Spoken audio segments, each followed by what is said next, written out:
Ken Brasington for his unique story. Ken, for anyone watching that hasn't heard your story yet, tell us exactly what went down and why that hat was so special for you. First off, the hat has traveled around the world and back.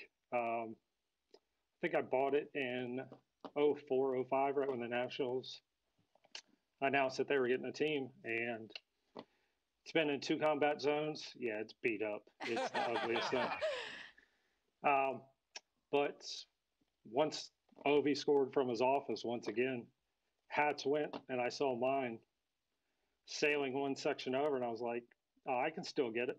And then it continued. It was like a relay in baseball. It just kept going. And after that, went to guest services and kind of fought a battle there. There were some nice people there. There were some roadblocks. I guess one guy said it was impossible. So it was kind of a hold my beer moment, like hold my beer, watch this. I'm getting my hat back. So on the walk home, I contacted a buddy of mine who had talked to Ted Leonsis years back when we ran into him at a Flyers game. And he said he didn't have his email anymore, but he had Isabella's. So I reached out to Isabel, who's a Caps beat reporter, and everything started going from there. Wow, what a story! I mean, once you connected with the reporter, were the Hurricanes then more receptive at that point? I mean, where did it go from there? Because still the hat, it must have been in a bin somewhere. How did it get back from that bin back to you?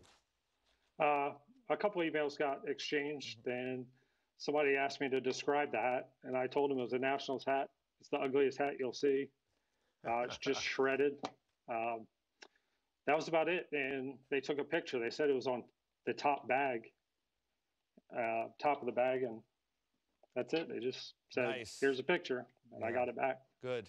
Ken, I'm just going to be honest here. We're going to talk to you right now. I wouldn't rip a hat off your head. I'm looking at you right now. You look like a very tough man. So first of all, I don't know why someone would think that that's a good idea to do. Yeah. Secondly, did that fan that threw the hat, did they find out the kind of the story about it at the end, and then were they apologetic? How was that after the fact? The only person I've connected with really was on Twitter through the Washington Post writer.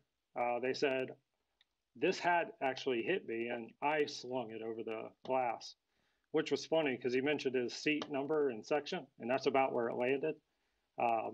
But the real moral of this story was nothing's impossible. Yeah.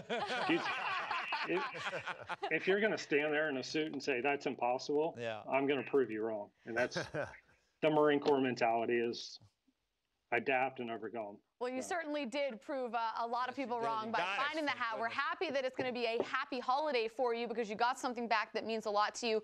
But before we let you go, we appreciate you for your service. Do you want to just fill us in on sort of your service time and what you've done for the country? Just took an oath to do what I wanted to do, same as everybody else. So I didn't do anything special, not a hero, just an everyday guy. Well, we appreciate your service nonetheless, and we hope you have a happy holiday and a happy new year. Thanks for your time. And go Caps! Yeah. Go Caps. Hey, back to back, baby.